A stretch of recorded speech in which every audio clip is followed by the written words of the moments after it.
ፊልሙ ሲጀምር በማያልቀው ባህር ላይ የተንሳፈፈች የነበረች አንዲት ጀልባንና በውስጡ የነበሩትን ሰዎች እያሳየን ይጀምራል። ብዛታቸው 3 ሲሆን በከባድ ድካምና መደንዘዝ ውስጥ ገብተዋል። እንደምናየው ከሆነም እዚህ ድረስ ከመድረሳቸው በፊት የተፈጠረባቸው ነገር በጣም ከባድ መሆኑን እንዲሁ በማየት ብቻ ማወቅ እንችላለን። ዋናዋ ጀልባቸው የሰጠመችባቸው ሲሆን ይህ ጀልባ ደግሞ ለአደጋ ጊዜ የሚጠቀሙት ጀልባ ነበረ። እዛ ከነበሩት ሰዎችም ሊተርፉ የቻሉት እነዚህ 3ቱ ሰዎች ብቻ ናቸው። ለጉዟቸውም ካርታ የያዙ ሲሆን በተደጋጋሚ መልኩም ካርታውን እያወጡ ይመለከታሉ። ያንንም አቅጣጫን በመከተልም ወደ ትክክለኛው ቦታ እንሄዳለን የሚል እቅድ ነበራቸው። ቢሆንም ግን አንድ ሊረዱት የሚችሉት አንድ ነገር ቢኖር ከዚህ በኋላ እረፍት ሊያደርጉበት የሚችሉበት ቦታ በጣም የራቀ መሆኑን ነበረ። ከዚያም በድንገት ግን ከሩቁ አንድ ነገርን ይመለከታሉ። ይህም ደሴት ነበረ። በዚህ መልኩም የጠፋው ተስፋቸው ይመለሳል። የቀራቸውንም አቅም እንዳለን በመጠቀም ወደዛ ማምራት ይጀምራሉ። ልክ እዛ እንደደረሱም በድካም ምክንያት ይወድቃሉ። ትንሽ ተቀምጠው ረፍት ካደረጉም በኋላም ቦታውን በሚቃኙበት ሰዓት ላይ ቦታው ደስ የማይል ነገር ነበረው። ምክንያቱም በጸጥታ የተሞላ ነው እና ምንም አይነት ሰው ያለም አይመስልም። ከዚያም ግን በድንገት አንድ ሰው ያገኛሉ። ይህም ሰው ስሙ ፒንጎል ሲሆን እሱን ሲያገኙትም የእረፍት ስሜት ይሰማቸዋል። ምክንያቱም በስተመጨረሻ በደሴቱ ላይ የሚኖር አንድ ሰውን አግኝተዋል። እሱም እንኳን ደህና መጣችሁ ካላቸው በኋላ ወደ ቤቱ ይወስዳቸውና እዛም ምግብ ይጋብዛቸዋል። እነሱም ካሳለፉት ከባድ ሁኔታ አንጻር ለረጅም ጊዜ ያልበላ ሰው የሚበላውን አይነት አበላል ነበር ይበሉት። በዚህን ሰዓት ላይም ኬጅሊ ለሰውየው የተፈጠረውን ነገር በሙሉ ማስረዳት ይጀምራል። ይህም ስለ ጀልባቸው መስመጥ፣ ስለ ማዕበሉና ስለ ሌሎች ነገሮችም ነበር። ከዚያም ኬጅሊ ፒንጎን አንድ ጥያቄ ይጠይቀዋል። ይህም በደሴቱ ላይ ሆኖ ወደ ላይ እንዲተኩስ ነበረ። ምናልባትም ይህንን ተመልክተው ሌሎች የተረፉ ሰዎች ካሉ ወደዛ እንዲመጡ እንደሚያደርጋቸው ነበር ያሰበው። ፒንጎልም ሳያመነታም ይህንን ሀሳብ ይቀበላል። ቢሆንም ግን ካትሊ በአደጋው ደረቱ ላይ በደረሰበት ጉዳት ምክንያት ህመም ውስጥ ስለነበረ ፒንጎ በዚህ በአካባቢ ውስጥ ወደሚገኝ ዳግለስ ወደ ተባለው ሰው ጋር ሊወስደው ይወስናል። ምክንያቱም ያ ሰው በእንደዚህ አይነት ነገር ላይ ጎበዝ ነበረ። በጉዟቸው ላይም መንገድ ላይ አንዲት ሴት ታስቆማቸዋለች። እንደሚታየው ከሆነም የነበረችበት ሁኔታ የጤናማ ሰው አይመስልም። ከዚያም ፒንጎል ወዲያውኑ ከዛ እንድትሄድ በመናገር ያባረራታል። ወደ ዳግለስ ቤትም በመጨረሻ በደረሱበት ሰዓት ላይ ካጅሊም ቁስሉን መታከም ይጀምራል። ዳግለስም ሰዎቹን እስከፈለጉት ጊዜ እዚህ መቆየት እንደሚችሉና ማንም ጫና የሚያሳድርባቸውም ሰውም እንደማይኖር ይነግራቸዋል። ስለዚህም አሁን ያሉበት ሁኔታ ጥሩ የሚባል አይነት ሁኔታ ይመስላል። ልክ ውጪውንም መፈተሽ በጀመሩበት ሰዓት ላይ ስለ ደሴቱ የሆነ ልክ ያልሆነ ነገር እንዳለ ይመለከታሉ። ምክንያቱም በደሴቱ ላይ በተለያየ ቦታ እየተንጠባጠበም ቢሆን ከ40 በላይ ቤቶች አሉ። ነገር ግን አሁን ላይ የኖሩ የሚገኙት ሰዎች እናም እነሱ ያዩዋቸው 4 ሰዎችን ብቻ ነው። እነሱም ፒንጎ፣ ልጁ ኮራግ፣ ዳግለስ እና የዳግለስ የእህት ልጅ የሆነችው ላምቢ ነበሩ። ስለዚህ ሙሉ ደሴቱ ላይ ያሉት ሰዎች እነዚህ 4 ሰዎች ብቻ ናቸው ማለት ነው። ወጣቶቹም ይሄን ለምን እንደተፈጠረ በሚጠይቁበት ሰዓት ላይ ዳግለስ ከዓመታት በፊት ብዙ ሰዎች እዚህ አካባቢ ይኖሩ እንደነበረና ነገር ግን ከጊዜ በኋላ መሬቱን ፍሬ ማፍራት ያቆመና በመጨረሻም እዚህ ኖሩ የነበሩት ሰዎች አንድ ባንድ ከዚህ መውጣት መጀመራቸውን ይነግረዋል። ይህንን የሚያደርጉት ደግሞ በዚህ አካባቢ የነበራቸውን ሀብት በሙሉ ትተው በመሄድ ነበረ። ነገር ግን እነዚህ 4ቱ ሰዎች እዚሁ መቅረትን መርጠዋል። ምክንያቱም የተወለዱበት ቦታ ይሄ መሆኑን ተከትሎ በዚህ ቦታ ላይ መሞትን መርጠው ነበረ። ነገር ግን ለወጣቶቹ ይሄ መልስ የሚዋጥላቸው አይነት መልስ አልነበረም። ምክንያቱም ምንም አይነት የሚበቅል ነገር እዚህ ቦታ ላይ ከሌለ እነዚህ ሰዎች እንዴት ነው ሊኖሩ የሚችሉት? ነገር ግን ምንም እንኳን ይሄ ጥያቄ በአይምሯቸው ውስጥ ቢመጣባቸውም ነገር ግን ከ3ቱ መሃል አንዱም ደፍሮ ይህንን ጥያቄ ሊያነሳ አልሞከረም። እናም በመጨረሻም በልተው ይተኛሉ። ማታ ላይ ባክሊ አንድ ድምጽን ከውጪ መስማት ይጀምራል። ያንንም ድምጽ እየተከተለም ውጪ ወጥቶ በሚፈልግበት ሰዓት ላይ ኮራግን አንዱ ጥግ ላይ ቆማ ይመለከታትና በዛም ደንግጦ ሸሽቶ ወደ ቤት ይገባል። ምክንያቱም አስተያየቷ በጣም ያስፈራ ነበረ። ጠዋት ላይም 3ቱም አንድ ላይ በመሆን የሆነ ውሳኔ ላይ መድረስ እንዳለባቸውና ስለዚህ አካባቢ መልስ ማግኘት እንዳለባቸው ይነጋገራሉ። ምክንያቱም በዚህ ደሴት ላይ የተፈጠሩት ያሉት ነገሮች በሙሉ ልክ ያልሆኑ ነገሮች ነበሩ። ስለዚህም ወጥተው ሁኔታውን ለማሰስ በፈለጉበት ሰዓት ላይ ዳግለስ ያንን ተመልክቶ ውጪ መውጣት እንደሚያስቡት እንዳልሆነና አደገኛ እንደሆነ ይነግራቸዋል። በተለይ ደግሞ አካባቢውን የማያውቁት ከሆነ አደጋ ውስጥ ሊገቡ እንደሚችሉ ነበር ይነገራቸው። ምክንያቱም መንገዶቹ ስብስብ ስለሆኑ ይጠፋፋሉ የሚል ፍርሃት ነበረው። ቢሆንም ግን እውነቱን ለማግኘት ፍላጎት ስለነበራቸው እሱን ሳይሰሙት ይሄዳሉ። በአንዴም ረጅም ርቀትን ለማካለል ሲሉም 3ቱም በተለያየ አቅጣጫ መጓዝን ይመርጣሉ። መጀመሪያ ላይ እንደሚታየው ከሆነም በቦታው ላይ ይገኙ የነበሩት ቤቶች በሙሉ የተተው አይነት ቤቶች ናቸው። ባዶ ናቸው። እንዲሁም የተለያዩ የበሰበሱ እንጨቶችና ግድግዳዎችም ነበራቸው። ከዚያም ግን በመጨረሻ ይመሻል። ደሴቱ ምሽት ላይ የተለየ ገጽታ ነበረው። እናም ደግሞ አደገኛነቱም እንደዛው ይጨምራል። ሁለቱም ወደ ቤት በጊዜ ሊመለሱ ችለው ነበር።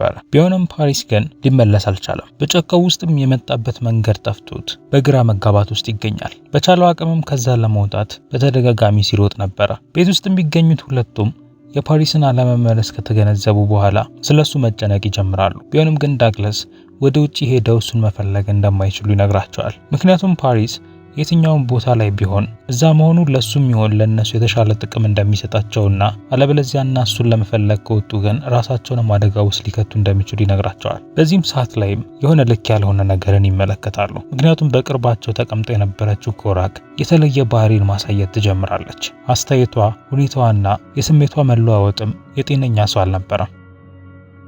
ይህ በእንዲህ እንዳለ በጫካ ውስጥ ይገኝ የነበረው ፓሪስ እሱም በመንገዱ ላይ ነጭ ልብስ ለብሳ የነበረችን አንዲት ሴትን ተመልክቶ ነበር።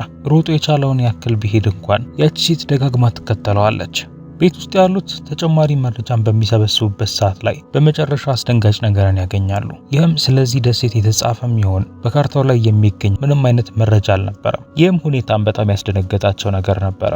ከዚያም በመጨረሻም ይሄ ቦታ ምንም ይሁን ምንም ጥሩ እንዳልሆነና ከዚህ መሄድ እንዳለባቸው ማሰብ ይጀምራሉ። ከዚያም መረጃ መፈለጉን በቀጠለበት ሰዓት ላይ ኬጅሊ በመጨረሻ አንድ የዳግላስን ዲያሪ ያገኛል። ያረጀና የተቀዳደደ ዲያሪ ቢሆንም ነገር ግን በውስጡ የተጻፉ የተለያዩ መረጃዎች ነበሩበት። ከተጻፉት ነገሮች መካከልም በዚህ ደሴት በኩል የሚያልፉ ብዙ ጀልባዎች እንዳሉና ሁሉም ጀልባዎችን ማለፍ እንዳልቻሉና እዚህ አካባቢ የገቡትም ሰዎች በሙሉ ሊሞቱ እንደቻሉም ጽፎ ነበር። በቀጣዩ ቀን ጠዋት ላይም ቢንጎ በባህር ዳርቻው ላይ አንድ ነገርን ይመለከታል። ይህም የሞተው ፓሪስ ነበረ። እነሱም ይህንን ባዩበት ሰዓት ላይ ከእውነታው የሚሸሹበት ምንም አይነት መንገድ አልነበራቸው። ምክንያቱም ይሄ ደሴት ሁሉንም የሚያጠፋቸው ይሆናል። ስለዚህም አሁን ላይ እቅዳቸው ከዚህ አካባቢ መሄድ ብቻ ሳይሆን ሊመጣባቸው ካለው መጥፎ ነገር ማምለጥም ጭምር ነው። ስለዚህም በቀጣዮቹ 2 ቀናት ውስጥ ከዚህ እንደሚሄዱ ይስማማሉ። ነገር ግን ከዚህ በፊት አንድ ግራ የገባቸው ነገር ቢኖርም አሁን ላይ ግን እርግጠኛ የሆኑበት ነገር አግኝተዋል። ይህም በዚህ ደሴት ላይ ከሁለቱ ሴቶች በተጨማሪ ሌሎችም ሰዎች እንዳሉ ነበረ። ያቺም ደግሞ 3ኛ ሴት ነበረች። እስካሁንም ያላዩት ስለነበረች እየተፈጠሩት ላሉት ነገሮችም ምናልባት ተጠያቂዋ እሷ እንደሆነች ማሰብ ጀምረዋል። በዲያሪው ላይ እንደተጻፈው ከሆነ ይሄ ደሴት ከዚህ በፊት የነበረ አይነት ደሴት አልነበረም። በዛን ቀን ማታ ላይ ሁለቱ ሴቶች ወደ እነሱ ጋር በመምጣት ከእነሱ ጋር አብረው እንዲተኙ ያደርጓቸዋል። ይሁን እንጂ ከዛም በኋላም ቢሆን ግን የሚፈጠሩት ነገሮች በሙሉ እነሱን እዚህ ማስቀረት እንደሌለባቸው በማሰብ ከዛ የመሄድ አቋማቸውን አጥብቀው ይዛሉ። ስለዚህም በአንደኛው ቀን ሌሊት ላይ እንደ እቅዳቸው በጀልባቸው ለመሄድ ይነሳሉ። እቃቸውንም የሰበሰቡትም በቤት ውስጥ ከነበሩት ሰዎች መካከል ማናቸውም ሳይሰማቸው ነበረ። ትንሿ ጀልባቸውን በቦታዋ ላይ የነበረች ሲሆን እቃቸውንም ይዘውም ወደ ውስጥ ይገቡና ጀልባዋንም ያስነሷታል። ከዚያም ግን ከየት መጣ ሳይባል የሆነ ጉም ወደ እነሱ ጋር መምጣት ይጀምራል። ጉሙም ከባድና ለመተንፈስ ራሱ አዳጋች ነበረ። መመልከት ያቃታቸውን ፊት ለፊታቸው የነበረውን ነገር ብቻ ሳይሆን በትንሽ ርቀት ላይ ተቀምጠው እንኳን ቢሆን እርስ በርስ ራሱ መተያየት አልቻሉ። ከዚያም ነገሩ የሚባባስና ጩኸቶችንም መስማት ይጀምራሉ። ይህም ጩኸት ደግሞ የጓደኛቸው ፓሪስ ጩኸት ነበረ። በተደጋጋሚም እንዲረዱት እነሱን መጣራት ይጀምራል። ድምጹም ትክክለኛና እውነተኛ ነበር የሚመስለው። ደጋግመው ካሰቡበት በኋላም በመጨረሻ ወደሚቀዘቅዘው ውሃ ውስጥ ገብተው ወደ ዳርቻው ለመመለስ ይወስናሉ። ቢሆንም ግን ድንገት በባህር ዳርቻው ላይ ቢንጎ ይመጣል። እነሱንም በማስቆምም ወደ ቤት ውስጥ ድጋሚ እንዲገቡ ያደርጋቸዋል። በዚህ ጊዜ ሚስጥሩን የመደበቅ ፍላጎት አልነበረው። እናም ስለሚፈጠረው ነገር በሙሉ እውነቱን መናገር ይጀምራል። ይህም ወጥመድ ውስጥ እንደገቡ ሲሆን ይህ ደሴት ባህሩ ራሱ ከመፈጠሩ በፊት የነበረ ደሴት መሆኑን ይናገራል። ቢሆንም ግን ከብዙ ሰዎች ተደብቆ የኖረ አይነት ደሴት ሲሆን እዚህ ደሴት ውስጥ የገባና ሊወጣ እንኳን የሚፈልግ ሰው ልክ እንደ ፓሪስ የመሞት ዕጣ ፈንታ እንደሚደርስ ይነግራቸዋል። ነገር ግን መትረፍ የሚፈልጉ ከሆነ የዚህን አካባቢ ሕግ መጠበቅ እንዳለባቸው ይነግራቸዋል። ምክንያቱም እዚህ ውስጥ የሚኖር አንድ ነገር አለ። ይህንንም ሊረዱት የሚችሉትም እነሱ ብቻ ናቸው። ይህንንም እውነትም በመጨረሻ ይነግራቸዋል። ከብዙ ዓመታት በፊት ይህ ደሴት በብዙ ሰዎች ሕይወት የተሞላ ደሴት ነበረ። ብዙ ቤተሰቦችም ከልጆቻቸው ጋር አብረው ነበር የሚኖሩት። ከነዚህ ሰዎች መሃል ላይ ግን አንድ ፓርሲ የምትባል ሴት ነበረች። እዛ ከነበሩት ሰዎች መካከልም የተለየችና የምታምር እንዲሁም ለሁሉም የምታስብ አይነት ሴት ነበረች። እዛ የነበሩትም ሰዎችም ምናልባት ሰው ሳትሆን መላክ ትሆናለች የሚልም እሳቤም ነበራቸው። እናም አንድ ቀንም የእነሱንም ዕጣ ፈንታም ትቀይራለች የሚልም እቅድ ነበራቸው። እናም እንዳሰቡትም ዕጣ ፈንታቸውን ቀይራላቸዋለች። በነበረችበት ጊዜም ሁሉም በሰላምና በፍቅር መኖር እንዲችሉ አድርጋቸው ነበረ። ነገር ግን ውበቷ አንዳንድ ሰዎች እሷ ላይ መጥፎ ነገር ማሰብ እንዲጀምሩ ያደርጋቸውና በአንደኛው ቀን ላይ ሰክሮ የነበረ ሰው ባላሰበችው አጋጣሚ መታትና ራሷንም መከላከል ባልቻለችበት ሰዓት ላይ አስገድዶ ይደፍራታል። ያ ብቻ ሳይሆን ድጋሚ እንዳትነሳም ገሏታል። ይህም ነገር ከተፈጠረም በኋላም ነገሮች በሙሉ መቀየር ይጀምራሉ። ከሞተች በኋላም ደሴቱ የተረገመ ይሆናል። ነፍሷም ከሰውነቷ ከወጣች በኋላ አካባቢውን ለቃ ግን አልሄደችም ነበረ። ምክንያቱም መንፈሷ በቁጣ ተሞልቶ ስለነበረ በመጨረሻ ያንን መንፈሷን በመጠቀም በእሷ እድሜ የነበሩትን ወጣት ሴቶችን መያዝ ትጀምራለች። እናም በዛ መልኩም በእነሱ አካል ውስጥ እያደረች ወንዶችን መግደል ትጀምራለች። በዚህም መልኩም ነበረ በደሴት ውስጥ ይገኙ የነበሩት አባቶች፣ ወጣቶችና ትናንሽ ወንዶች ሊሞቱ የቻሉት። ከዚያም ቀስ በቀስ በመጨረሻ ደሴቱ ወደ ባዶነት ይቀየራል። ነገር ግን ሙሉ ለሙሉ ባዶ አልሆነም ነበረ።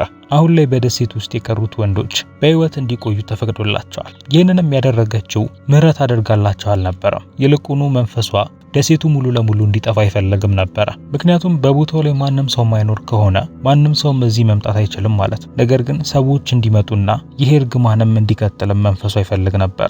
ስለዚህም በደሴቱ በኩል የሚያልፈውን የትኛውንም አይነት ጀልባ በመቆጣጠር እንዲሰምጥ ታደርገው ነበረ። ወንዶቹም ይህንን ከሰሙ በኋላ በመጨረሻ እውነታው ይገለጠላቸዋል። ነገር ግን ማወቃቸው የበለጠ ነገሮችንም ያከብድባቸዋል። ምክንያቱም አሁን ላይ ከማን ጋር እየተፋለሙ እንደሆነ ገብቷቸዋል።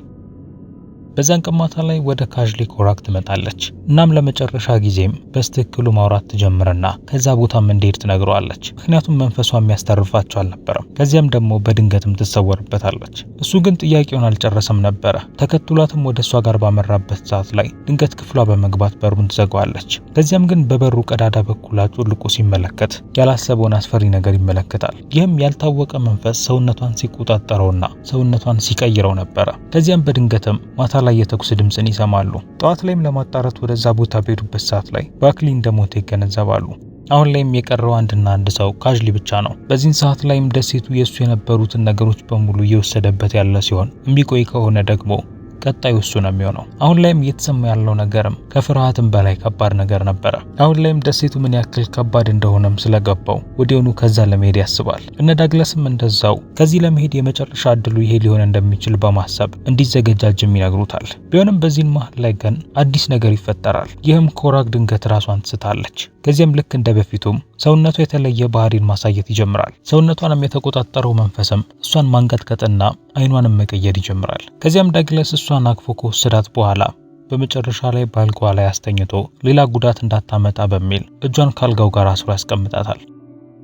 ከዚያም ጊዜ ሳያባክኑም ፒንግልና ዳግላስ ካዥሊን ወደ ጀልባ ውስጥ ያስገቡታል። ያቺው ከዚህ በፊት የመጡባት ጀልባም አሁንም ደህና ሆና ትገኛለች። ከዚያም ከመሄዱ በፊትም አንድ ነገር ይሰጡታል። ይህም ጆሮ መድፈኛ ነበረ። ያንንም ከሰጡት በኋላም በጉዞ ላይ ምንም አይነት ነገር እንኳን ቢሰማ እንዳይቆምና ጉዞን እንዲቀጥል ይነግሩታል። ድምጾቹ ምንም ያክል እውነተኛ እንኳን ቢመስሉም ነገር ግን ፊት እንዳይሰጣቸው ነበር የነገሩት። ምክንያቱም መንፈሷ ሰዎቹን የምታጠምደው በዚህ መንገድ ስለሆነ ነበረ። ከዚያም እሱም በጀልባ ውስጥ ከገባም በኋላም ጉዞን ይቀጥላል። ከደሴቱ እየራቀ መምጣት ይጀምራል። ለደቂቃዎችም ከዚህ ደሴት እንዳመለጠ ማሰብ ይጀምራል። ቢሆንም ግን ከሩቁ አንድ ነገር እንመለከታለን። ይህም በደሴቱ ላይ ከሚገኙት ትላልቅ አለቶች ላይ 3 ሴቶች ቆመው ነበረ። ከርቀት ላይ ሆነውም እሱን መመልከት ይጀምራሉ። ለሁሉም ነገር ምክንያት የሆነችው ፓርሲ ከኋላቸው ገኝ ሲሆን ሁለቱ ደግሞ በደሴት ውስጥ በከባዱ ይሰሙ የነበሩትን እነዛን አስፈሪ ድምጾችን ማውጣት ይጀምራሉ። በዚህ መልኩም የአስፈሪ ጊዜ ይደገማል። በድንገትም ጀልባው በጉሙ መታፈን ይጀምራል። አየሩም ለመተንፈስ አዳጋች ይሆናል።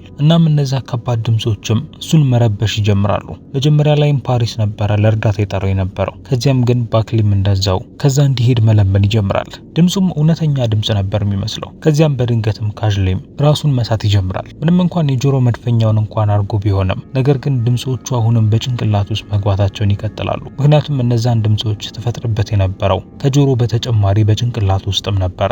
እየነዳ የነበረውንም ጀልባ መቆጣጠር ያቅተውና በመጨረሻም ከዚህ ነገር ለመላቀቅ ሲል ወደ ውሃ ውስጥ ዘሎ ይገባል።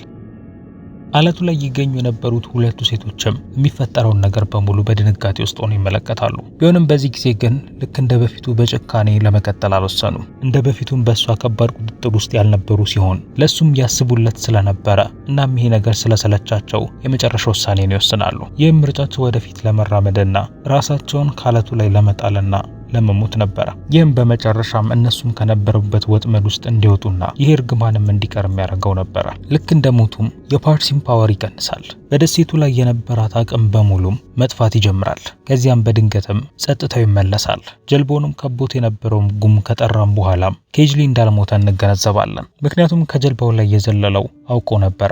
እንዲሁ በቀላሉም እንደማትፋተው በተገነዘበበት ሰዓት ላይ በመጨረሻም እንደሞተ እንድታስብ ሊያረጋት ችሏል። በዚህ መልኩም እንዳትከታተለው በማድረግ ለማምለጥ የነበረው እቅዱም ተሳክቶለታል። ከዚያም ጀልባው ላይ በመውጣትም የጀመረውን ጉዞ ይቀጥላል። ከዚህም በኋላም የሚያስቆመው ምንም አይነት ድምጽም ይሁን ኃይል አይኖርም። ወደ ደሴቱ ስንመለስ ፒንጎልና ዳግላስ ድንገት የሞቱትን ልጆቻቸውን ይመለከታሉ። ከዚህ በኋላም እነሱ ላይ የሚፈጠረው ነገርና ኬጅሊም ከዚህ በኋላ ስለሚደርስበት ነገር ፊልሙ ምንም አይነት መረጃን አይሰጠንም። ልክ እዚህ ጋርም ፊልሙም ያበቃል። ከተመቻችሁ ላይክ እና ቻናሉን ደግሞ ሰብስክራይብ ማድረጋችሁን እንዳትረሱ። በሌላ ቪዲዮ ደግሞ እስከምንገናኝ ድረስ ግን ቻው።